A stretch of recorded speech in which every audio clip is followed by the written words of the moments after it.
In 1924, John Philip Sousa rocked the new public auditorium in Cleveland, host to the Republican National Convention. Calvin Coolidge strongly advocated for Cleveland because Warren G. Harding, who had recently died, was an Ohioan. John Grabowski is author of the Encyclopedia of Cleveland History. Cleveland is also a great place at this time. It is the 5th largest city in the nation, and it has a relatively new public auditorium. So the delegates attending the 1924 RNC were visiting a city on the rise? On the rise. If they went out to the east, they could have seen this new planned suburb, Shaker Heights, being built by the Van Swearingen brothers. They would have looked around and seen all the construction for the Cleveland Union Terminal. Queen of the inland waters, this thriving terminal of trade and transportation. Since that heyday, it's been a long 9 decades for Cleveland, with some ups. Just after World War II, it is the best location in the nation. And a lot of downs. 'Cause the Cuyahoga River goes smoking through my dreams. Perhaps none more unfortunately symbolic than when the Cuyahoga River caught on fire, and not for the first time. This city became a national joke. And so then we go You from go best location in the nation to the stake on the lake. This is a Cleveland institution. It's Slyman's. And it features Cleveland's Biggest corned beef sandwich. comedian Mike Polk Jr. grew up in Cleveland. You just kind of ruined our entrance, but it's not a big deal. It's all right.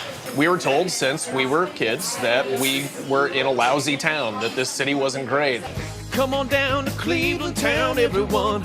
Come and look at both of our buildings. Polk's satirical Cleveland tourism videos have racked up almost 20 million views on YouTube. Buy a house for the price of a VCR. Our main export is crippling depression. It could be worse, though at least we're not Detroit. So you think Cleveland being at times the butt of jokes helped shape your sense of humor? I do. I think it helped build a callus, and I think that it gave some perspective that some other people might not have. Whoa, wow. Yes, a campaign stop at Slyman's will test your appetite for higher office. You've got to really want to be president to put one of these away. Exactly, you do. Yeah, we'll see how bad Hillary wants it. I think Trump will eat this whole sandwich right in front of us out of spite, just to show that he can. As long as we're out and about, I want to show you some of our magnificent art here in Cleveland. It's the free stamp. Mike says downtown Cleveland's gotten a lot better lately. This is absolutely free. We can do this as much as we want. Though many of its architectural treasures are reminders of Cleveland's long ago golden age. Cleveland really hit its industrial heyday in the years after the Civil War, and huge fortunes were built. It's a beautiful day to take the wind out, yeah? Cleveland, it turns out, took an early lead in the manufacturing of automobiles. If you want additional air, you open up the windshield. Scottish immigrant and Clevelander Alexander Winton was already making and marketing his Winton motor carriages in 1898. I love the logo with the O at a tilt like that. Yes, the O was positioned like that to show forward motion. And, says Bernie Golias, Winton was just one of a number of automobile companies that thrived in Cleveland during those early days. So why didn't Cleveland become the automotive capital of the world? Well, I would say that Cleveland was the original motor city.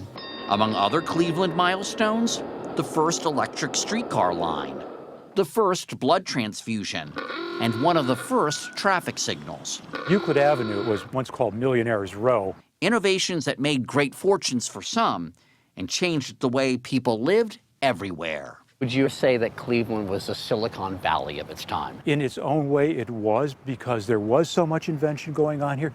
There was so much disruptive technology being created. The place we're standing, Anson Stager, next door, his neighbor, Jephthah Homer Waite, Western Union Telegraph, that's disruptive technology. That was leading edge of communication. Leading edge, it's the Victorian internet. And over on the other side, inventor Charles Brush, whose arc lamp gave us outdoor lighting. If you could see his house now, if it still stood in his backyard, there's the world's largest power-generating windmill in the 1880s. He had the first mansion here that was totally electrically lit.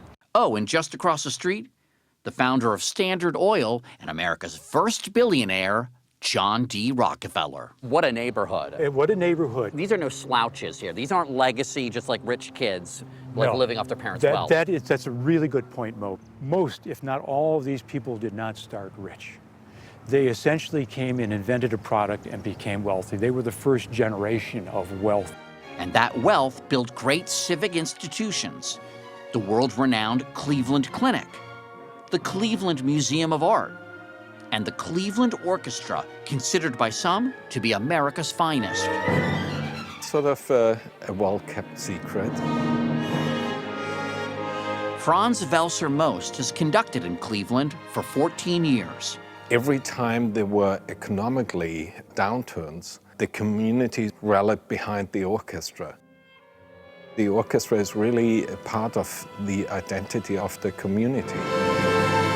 And now, of course, LeBron James and his Cavaliers, who brought the city their first major sports championship in 52 years. We are no longer the mistake on the lake. I've been hearing that since I was a child. For Clevelander Melissa Perry, the city she loves has finally regained the world's respect. With the Republican convention coming here, our Cleveland Indians, and of course our Cleveland Cavaliers. So we're waiting on our Cleveland Browns to really pull it together and follow suit. Let's not get ahead of ourselves. But there is a newly redesigned public square downtown.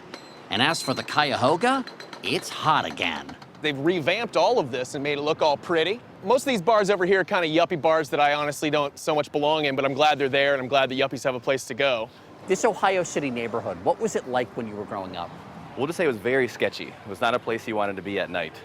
But now, Sam McNulty has 5 restaurants along the bustling 25th Street. We just actually this year opened up a production brewery. I really do think there's a lot more pride. We're all wearing t-shirts that say Cleveland on them. You don't see that in New York because they don't need to advertise to themselves that they're there. But we have to remind ourselves we're okay with it and be like, right, we're here, it's nice, it's not bad. We got shirts on.